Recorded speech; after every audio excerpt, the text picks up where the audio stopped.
Tôi cũng đang làm ấy. Tôi tìm tôi đang làm thì sao không biết. Ngon quá. Vô rất là ngon ha.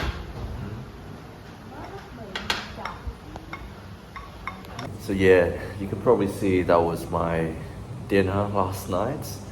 The whole family gathered around. We had cơm tấm, which is broken rice with pork short ribs and all the other additives. There's still a lot of leftover, and as you can probably guess already, I gained another 2 kilograms just by eating all of that. So yeah, I'm eternally grateful for my auntie. She's a wonderful cook, an amazing wife, amazing daughter-in-law to my grandfather, and she does all the cooking, all the cleaning pretty much, and also taking care of the kids. Like, that's a lot of responsibility, man. And I'm thinking about my Australian friends. Like, that's a lot of responsibility for you to take on as a daughter-in-law.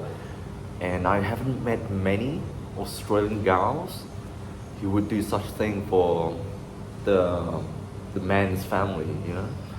So this is something that is, I guess, exclusive to our Asian friends.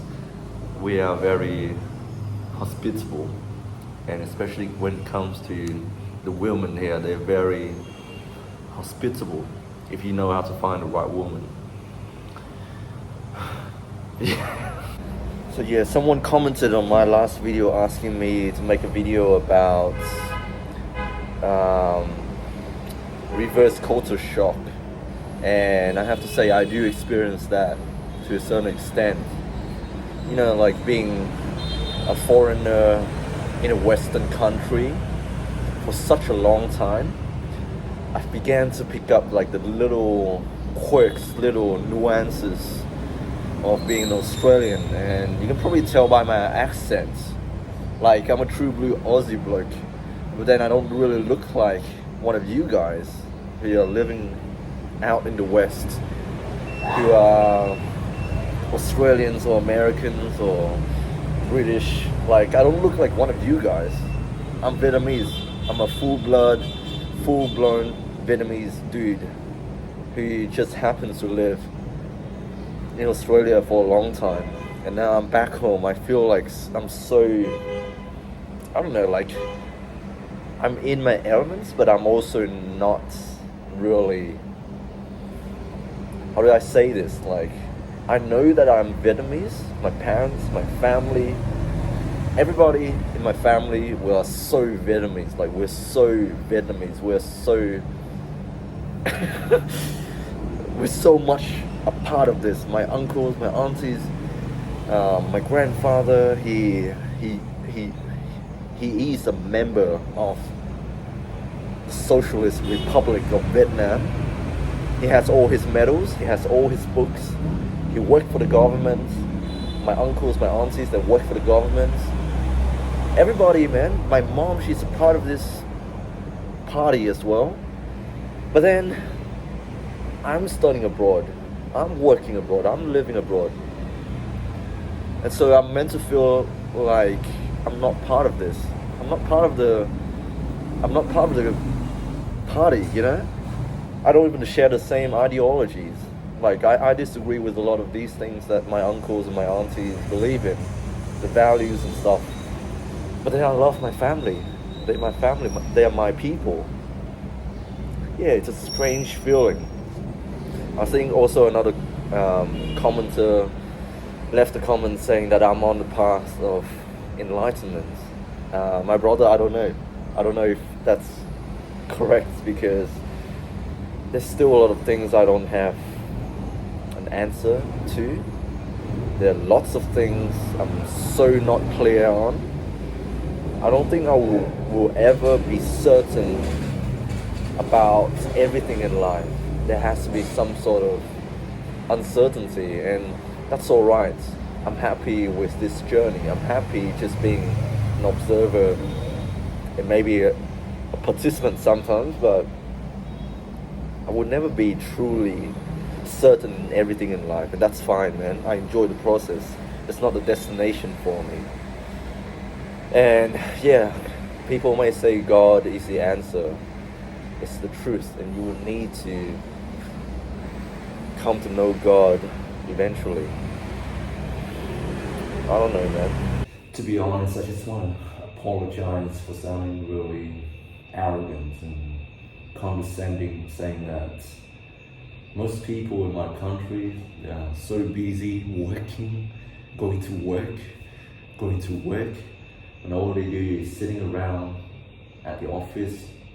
I mean, I went to see the police department, I guess, in my country to update my citizen card.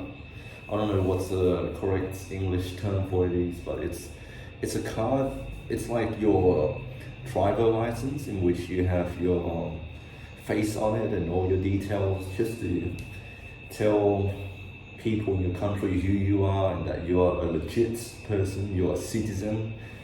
That sort of card. I went to see the police department to make changes to my old card, and man, like I look at the office and everybody is like chilling, they're watching YouTube, they're watching their phone, they're playing games. The police officers are just chilling, everybody's chilling. And yet, like when I look at my uncles and aunties and everybody else, when they say they have to go to work, they're like, oh, I gotta get ready, I gotta be there at this time, I gotta beat the traffic, you know?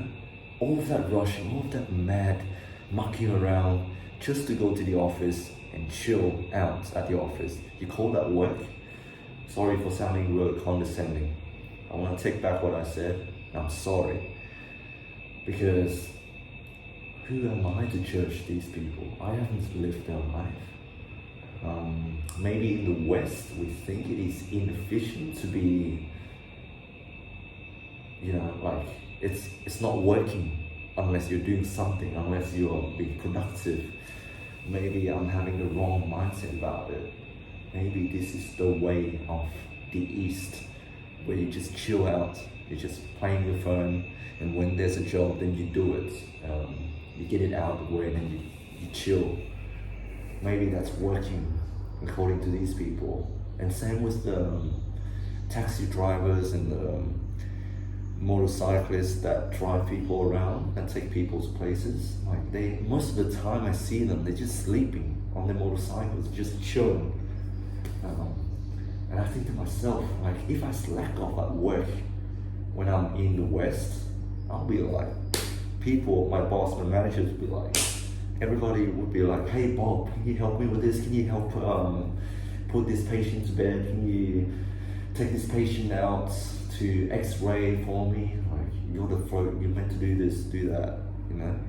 You can't be sitting around while the rest of us are slaving away, the rest of us are doing stuff for our patients, you know? Maybe I'm understanding this wrong. Maybe this is the way of the East.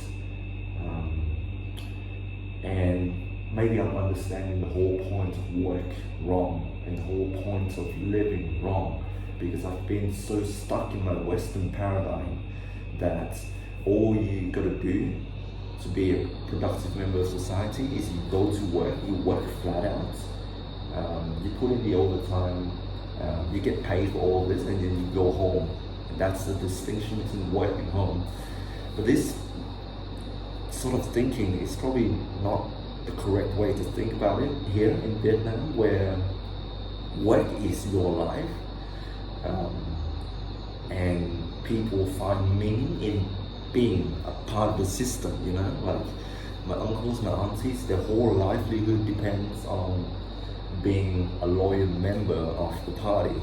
And sorry, I shouldn't sound so political, I shouldn't throw these terms around, but yeah, that's what it means to be a productive member of society. Like, you gotta be a good husband, you gotta be a good wife, you gotta be, you gotta have no free time, pretty much. Like, you gotta be always busy, as in, like, always have stuff to do. Like, even though you might be at work, you're not doing any work, it's still something. And it's part of your life, you know. I haven't lived these people's lives, so I can't say that my way is better. You meant to tell me that you work full time and you have 2 weeks of paid annual leave per year. That's the correct way to live. According to these people, they do work all around the whole year, and then they have the public holidays off during that season. It's sort of like Christmas in Vietnam, but like it's a New Year thing, like a Lunar New Year thing. It can be likened to Christmas in Australia. That's the only sort of holiday they have off, and the rest of the time they're just working, just being a husband, just being a wife, just looking after the kids, looking after my grandfather. We don't really send our old folks to nursing homes because we look after them in our homes if we have the means to do it. This is not to say that the Eastern way of living is correct or the Western way of living is correct. It's just different, man. And that's my reverse culture shock. I've been so entrenched in the Western paradigm, the way of living, that when I come back home, my homeland, I find it hard to wrap my head around these concepts. Anyways, that's enough of me rambling. I hope you guys are doing well. I'm flying up north to see my dad's side of the family tonight, and I'll show you guys around. It's very different. The Northern and the Southerners are very different in the ways they act, they think, their mentality. A little bit of history. The Northern side is, you know, like the headquarters of the Communist Party back in the days, and when Saigon fell, according to the Americans, is the northern side that took over the southern side, and my family is currently living in the southern side at the moment. The side that was supposedly to be on the same side as the Americans and the Australians and yeah, everybody else in the West back in the Vietnam War, and then Saigon fell, and that's why the communists took over our country. So yeah, the mentality of the people in the South and the North are very different, and I'm going to see my family in the northern side tonight. So yeah, stay tuned.